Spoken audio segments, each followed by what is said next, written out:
हरिपुर गांव में सोनम अपने माता पिता के साथ रहती थी। सोनम के पिता रेलवे में सरकारी नौकरी करते थे, लेकिन उन्हें जुए की बुरी लत लगी हुई थी। इसीलिए सोनम की माँ को कपड़े प्रेस करके घर का खर्चा चलाना पड़ता था। सोनम, मोबाइल बाद में चला लियो, पंडित जी के घर जाकर ये कपड़े दे आ। बस माँ, ये वीडियो पूरी देख लेने दो, फिर जाती हूँ। उठ रही है या नहीं? अभी गरम गरम प्रेस तेरे हाथ पर रख दूंगी। पूरे दिन यूट्यूब में ही घुसी रहती है। अरे क्या हो गया? उसे क्यों डांट रही हो? तुम तो कुछ ना बोलो तो ही सही। अगर तुम बेशरम की तरह जुए में पैसा ना उड़ाओ तो मुझे ये प्रेस का धंधा करना ही क्यों पड़े। इतना भी दिखाई नहीं देता कि लड़की जवान हो गई है, उसकी शादी वादी का इंतजाम करें। अरे हो जाएगी शादी, तू चिंता क्यों करती है? सोनम कपड़े पहुंचाने पंडित के घर पहुंचती है। पंडित जी के बेटे कौशल की आदत अच्छी नहीं थी। वो हमेशा सोनम को छेड़ने के मौके ढूंढता रहता था। अरे सोनम, तेरे बाप तुझसे इस उम्र में भी काम कराते हैं। अगर उनके पास तेरे ब्याह के लिए पैसे नहीं हैं, तो मुझसे ब्याह कर ले। नहीं करूंगी शादी तुझ जैसे लफंगे से। क्या कहा तूने मुझे? लफंगा? कौशल अपने दोस्तों के सामने सोनम को बहुत बुरा भला कहता है और उसकी चोटी खींच देता है। सोनम रोती हुई घर पहुंचती है और सारी बात अपने पिताजी को बताती है। उस पंडित के लड़के की इतनी हिम्मत! अभी जाकर बताता हूँ उसे। सोनम के पिता गुस्से में कौशल के पास जाते हैं और कौशल को एक जोरदार थप्पड़ लगाते हैं। मेरी बेटी से दूर रहना। कौशल गुस्से से पागल हो जाता है। वो कुछ जुआरियों को पैसे देकर कहता है, उस सोनम के बापू को हमेशा के लिए ठिकाने लगा देना। उस रात सोनम के पिताजी जुआ खेल रहे थे तो कुछ जुआरी उनसे भिड़ गए। उन्होंने सोनम के पिता के सारे पैसे छीन लिए और उन्हें नदी में फेंककर गांव से भाग गए। अगले दिन गांव की एक औरत ने सोनम के घर आकर खबर दी कि उसके पिता की लाश नदी किनारे पड़ी हुई है। सोनम और सोनम की माँ दौड़ते हुए नदी किनारे पहुँचते हैं। माँ, पिताजी को जरूर उस पंडित के लड़के कौशल ने मरवाया है। सोनम की माँ के मन में डर बैठ जाता है कि कहीं पंडित का लड़का सोनम के साथ भी कुछ गलत ना करे। इसीलिए वो दूर गांव में एक लड़का खोजकर सोनम की तुरंत शादी कर देती है। शादी के बाद सोनम को पता चलता है कि उसका पति विपिन पियक्कड़ है। वो अक्सर रात को गांव के नाले में पड़ा मिलता। सोनम को रोजाना उसे घर तक उठाकर लाना पड़ता। विपिन घर पर कोई पैसा नहीं देता था। एक दिन सोनम की सास ने सोनम से कहा, बहू, मैंने सोचा था कि मेरा बेटा शादी के बाद सुधर जाएगा, लेकिन ऐसा नहीं हुआ। अब तुम्हें ही घर संभालने के लिए कुछ करना होगा। सोनम YouTube पर वीडियो देखती हुई बड़ी हुई थी, तो उसने सोचा क्यों ना मैं एक YouTube चैनल खोल लूं। लेकिन शुरुआत में सास बहू के पास इन्वेस्टमेंट करने के लिए कुछ भी नहीं था।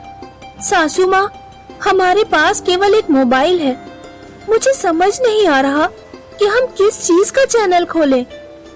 हम लोगों को खाना बनाना और अचार डालना सिखा सकते हैं, लेकिन YouTube पर पहले से ही खाना बनाने वाले बहुत सारे चैनल हैं। होंगे, लेकिन देसी खाना बनाना कोई नहीं सिखाता। हम गांव का देसी खाना लोगों को बनाना सिखाएंगे।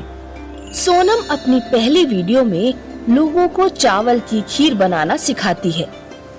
सोनम की पहली वीडियो को अच्छा रिस्पांस मिलता है और बहुत सारे लोगों के कमेंट्स भी आते हैं। फिर तो सोनम पूरी, आलू गोभी, कचौड़ी, डोसा, इडली और बाजार के लड्डू सभी वीडियो बनाकर अपने चैनल पर डाल देती है।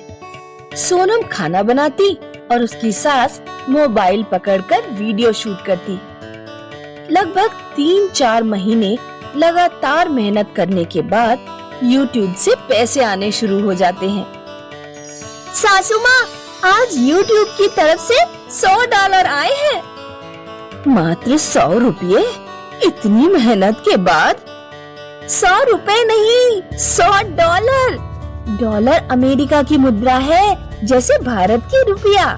$100 7,500 रुपए के बराबर होते हैं। YouTube चैनल की इनकम से सोनम के घर थोड़ी आर्थिक समृद्धि आ जाती है। वे लोग एक नया गैस चूल्हा खरीद लेते हैं और एक कैमरा भी। एक दिन जब सोनम दूध से खोया बनाना सिखा रही थी तो अचानक भगोना गैस से फिसल गया और गरम गरम दूध सोनम के ऊपर गिर पड़ा। सोनम की सास विपिन के पास मदद के लिए पहुंची, लेकिन विपिन हमेशा की तरह पीकर नाले में पड़ा हुआ था। आखिरकार सोनम की सास गांव के एक आदमी को लेकर घर पहुंची और उसकी मदद से सोनम को हॉस्पिटल पहुंचाया। वैसे तो सोनम उसे उठाकर ले जाती थी, लेकिन आज सोनम हॉस्पिटल में जिंदगी और मौत की लड़ाई लड़ रही थी। उधर विपिन उस रात नाले में ही पड़ा रहा।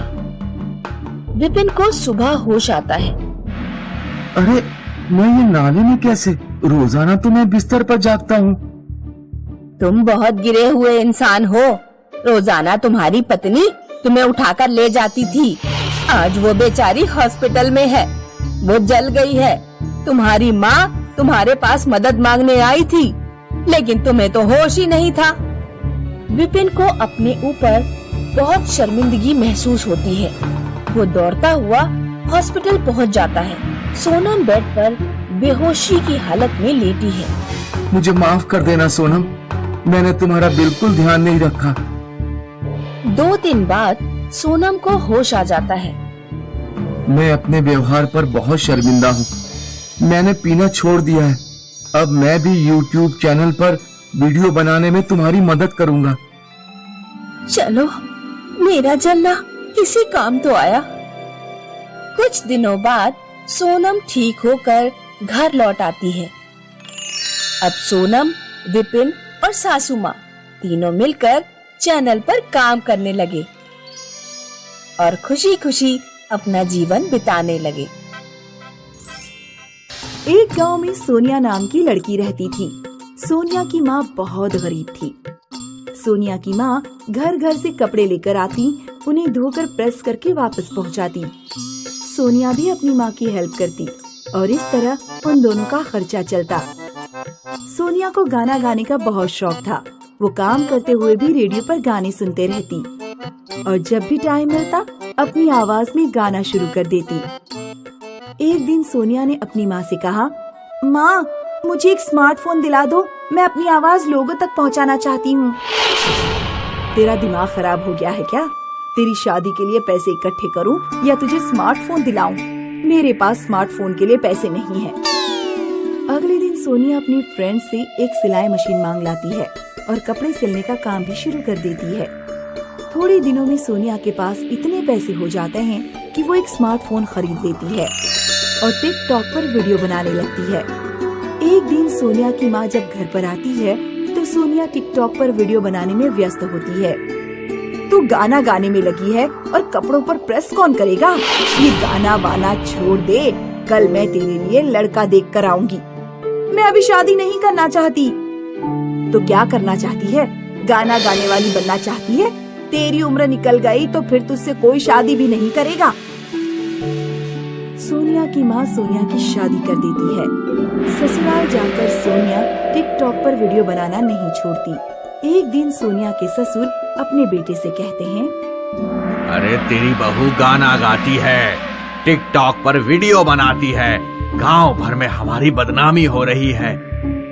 नई नई बहू को ऐसे काम करने चाहिए, तो उसे समझाता क्यों नहीं है? पिताजी, मुझे इस बारे में कुछ नहीं पता। तो अब तो पता लग गया। सोनिया का पति सोनिया से जाकर कहता है, पिताजी बता रहे थे कि तुम टिकटॉक पर गाना गाकर वीडियो बनाती हो। हाँ, मैं बनाती हूँ। मुझे बचपन से ही गाना गाने का शौक है। अरे लेकिन आस पड़ोस वालों का तो सोचो, तुम अब हमारे परिवार की बहू हो। देखो, जिस तरह तुम्हें खाना खाने, पानी पीने की जरूरत होती है, उसी तरह मुझे गाना गाने की जरूरत है। ये मेरी जिंदगी का हिस्सा बन गया है। मैं संगीत को अपनी जिंदगी से अलग नहीं कर सकती। सोनिया के ससुर सोचते हैं कि ये ऐसे नहीं मानेगी। एक बार जब रात में सोनिया सो रही होती है तो सोनिया के ससुर सोनिया का फोन उठाकर गांव की नदी में फेंक आते हैं। सुबह को जब सोनिया को फोन कहीं नहीं मिलता तो वो रोने लगती है। हे भगवान, मेरा फोन कहीं नहीं मिल रहा। मैं टिकटॉक पर वीडियो कैसे बनाऊंगी? अरे रो क्यों रही हो? मेरे साथ खेत पर काम करने चलो। वैसे भी हमारा खेत जमींदार के पास गिरवी रखा हुआ है। मुझे तो समझ नहीं आ रहा कि खेत को कैसे छुड़ाया जाए। मजबूरी में सोनिया को खेत पर काम करने जाना पड़ता है। एक दिन टिकटॉक कंपनी की तरफ से सोनिया के पास एक पार्सल आता है। उसमें एक लेटर भी होता है जिसमें लिखा होता है, टिकटॉक पर आपके 2 लाख फॉलोअर्स हो गए हैं। आपकी आवाज लोगों को बहुत पसंद आ रही है। हम आपको एक नया मोबाइल गिफ्ट कर रहे हैं। कृपया वीडियोस बनाते रहें। अपने नए मोबाइल से सोनिया और भी वीडियोस बनाती है और धीरे धीरे एक दिन ऐसा आता है कि वो टिकटॉक पर सबसे बड़ी स्टार बन जाती है। एक दिन एक म्यूजिक प्रोडक्शन कंपनी की तरफ से सूट बूट पहने एक आदमी आता है और कहता है, सोनिया, आपकी आवाज लोगों को बहुत पसंद आ रही है। मैं आपको 20 लाख का चेक देने जा रहा हूँ। आप हमारी कंपनी के लिए गाना रिकॉर्ड कीजिए। सोनिया वो पैसे अपने पति और ससुर को देते हुए कहती है, अब आप अपना खेत आसानी से जमींदार से छुड़ा सकते हैं। मुझे माफ कर दो बेटी, मैंने तुम्हारे टैलेंट को नहीं समझा।